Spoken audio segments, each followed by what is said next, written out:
లేని కేసు. ఎవరైనా మర్డర్ చేస్తే దాన్ని పట్టుకొని నువ్వు ఇన్వెస్టిగేట్ సాల్వ్ చేసి వాళ్ళు జైలుకి పంపితే అర్థం ఉంటుంది.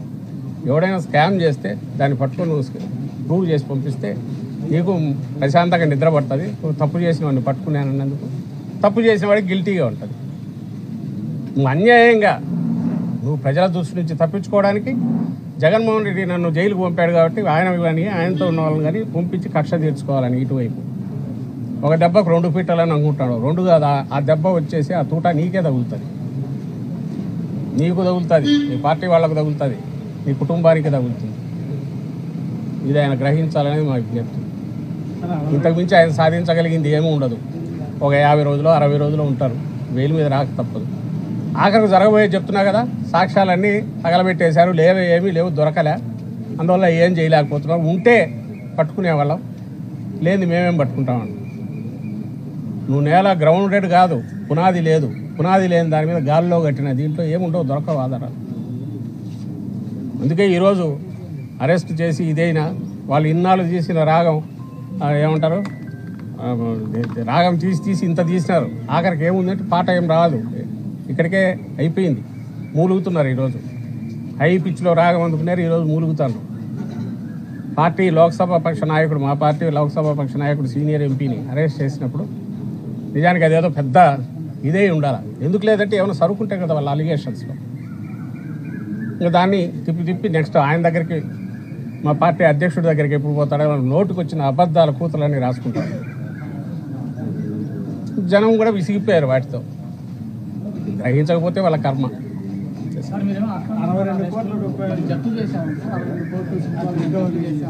ఏది ఎక్కడి నుంచి? ఒకటేమో ఎవరో క్లెయిమ్ చేసినది, అది చెవిరెడ్డి భాస్కర్ రెడ్డి ద్వారా వచ్చిన అమౌంట్ అని 8 కోట్ల చిల్లర చూపించాలని ప్రయత్నం చేస్తున్నారు. అతను ఎవరో బిజినెస్ మ్యాన్ నాదని చెప్పి ఆల్రెడీ క్లెయిమ్ చేశాడు. ఈ గవర్నమెంట్ రావడానికి ముందే అప్పుడే కోర్టు కూడా పోయినారు. ఇదేమి ఇప్పుడు వచ్చి ఏదో కేసు పెడుతున్నారని పోయింది కాదు. పట్టుబడినప్పుడే 2-3 అవర్స్లోనే ఆ పెద్ద మనిషి ఎవరో తను అది నా అమౌంట్, ఇది ఎవరికి సంబంధం లేదని చెప్పి ఆ రోజే కోర్టులో వేశారు, హెరాస్మెంట్ చేస్తున్నారని. నువ్వు వచ్చి ఇది కాదు, ఇది దీని అంటే ఎట్ట కుదురుతుంది? దానికి ఏమన్నా ఇది ఉండాలి కదా. ఎవరు అనకపోతే ఇదిగో ఈ డబ్బు దొరికిందబ్బా, ఇదిగో దీనికి ఆధారాలు అనడానికి ఉంది. క్లెయిమ్ చేసేవాడు ఉన్నాడు, ఇప్పుడు చేయట్లా. ఇప్పుడు చేస్తే ఏదో తప్పు కప్పుచ్చుకోవడానికి చేశాడు అనుకోవచ్చు, అప్పుడే చేశాడు. అది కోర్టులో నడుస్తుంది, కోర్టు దానికి ప్రొటెక్షన్ ఇచ్చింది. ఇంకా మిగిలిన వాళ్ళకి సంబంధించి అటాచ్మెంట్ చేతిలో పవర్ ఉంది కదా అని ఎవరికి సంబంధం మెయిన్ అసలు నాకు అర్థం కావటం. నువ్వు ఎన్నికల్లో డబ్బు ఖర్చు పెట్టావన్నాక ఇంకా నువ్వు ఆస్తులు అటాచ్ చేయడం ఏంది? ఎవరిది చేస్తున్నావు? ఏ రకంగా గవర్నమెంట్కు సంబంధం? అది ఒక కార్పొరేషన్కి సంబంధించి డీల్ చేసిన దాంట్లో గవర్నమెంట్ ఎక్కడ ఎంటర్ అవుతుంది? పాలసీ ఫ్రేమింగ్లో ఎంటర్ అవుతుంది. పాలసీ చేంజ్ చేస్తే ఎంటర్ అవుతుంది. ఇక్కడ జరిగిన మేజర్ పాలసీ చేంజ్ మా stated policy, YSR Congress party విధానానికి అనుగుణంగా చేసిన పాలసీ. అది ఊరికి రాగానే క్యాజువల్గా చేసింది కాదు. దానికి పొలిటికల్ జనం నుంచి కూడా యాక్సెప్టెన్స్ ఉంది. నువ్వు దాన్ని తీసుకొని మోకాలకు బట్టతలకు ముడి చేసి ఇంకో దానికి ఏదో లింక్ చేస్తే ఎట్లా? నువ్వు మిగిలిన దానికి గవర్నమెంట్కి ఏం సంబంధం? ఒకవేళ ఎక్కడైనా ఏదైనా జరిగితే గవర్నమెంట్కి ఏం సంబంధం ఉంది? నువ్వు ఏ రకంగా ప్రూవ్ చేస్తావు అక్కడ?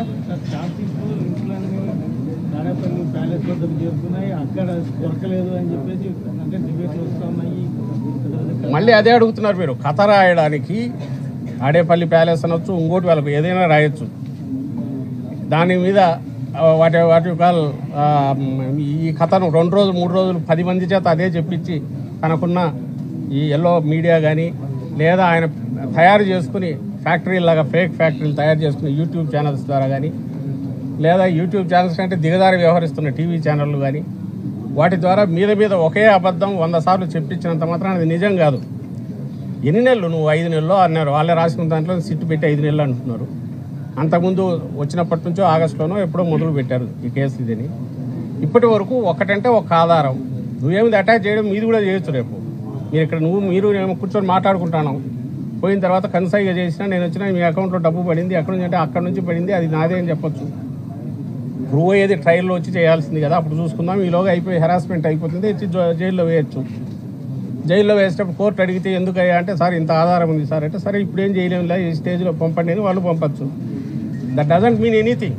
ఇప్పటికి కూడా చెప్తున్నాం, ఇదిగో ఈ ఆధారం ఈ క్లించింగ్ ఎవిడెన్స్ అని ఒక్కటి కూడా ఎందుకని లేకపోతున్నారు? ఆధారాలు దొరకట్లేదని వాళ్ళే అంటున్నారు. అది గమనించండి. ఆధారాలు దొరకట్లేదు ఎందుకంటే మాయం చేసినారు అంటున్నారు. నువ్వు అట్లంటే ఏ కేసు నువ్వు కావాల్సిన వాళ్ళు జైల్లో పెట్టేసుకొని ఆ తర్వాత ఆధారాలు దొరకని మేమేం చేస్తాం సార్ అనొచ్చు.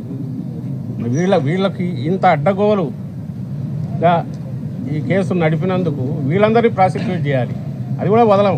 రేపు వచ్చిన తర్వాత ఈ కేసు ఒక దశ తేలిన తర్వాత ఇల్లీగల్ అరెస్ట్ వీటన్నిటి మీద ఖచ్చితంగా వీళ్ళు approach court of law and appropriate దీనికైతే ట్రై చేస్తాం.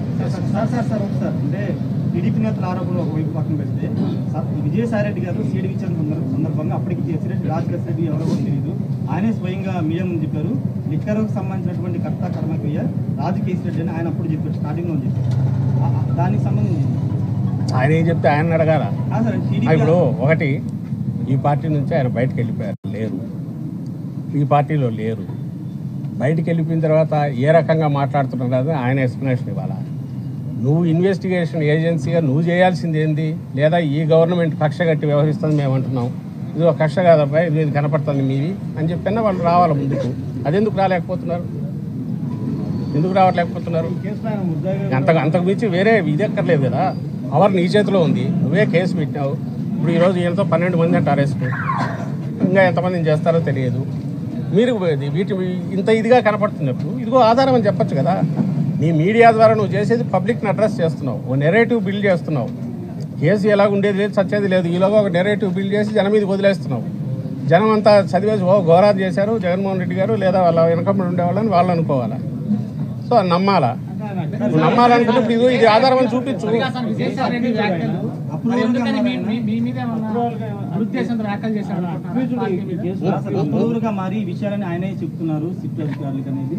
అవునబ్బా, నేను ఆయన కాదు ఇంకొకరు కాదు ఎవరు చెప్పినా ఆధారం ఏదో చూపాలి కదా.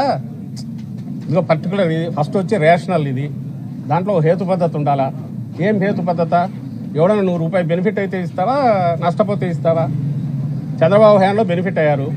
చంద్రబాబు హయాంలోనే అంతకుముందు డిస్టిలరీ ఇది పెంచారు. చంద్రబాబు హయాంలోనే మన లైసెన్స్ ఇది క్వాంటిటీస్ పెంచారు. చంద్రబాబు హయాంలోనే కొత్త బ్రాండ్లు అలౌ చేశారు.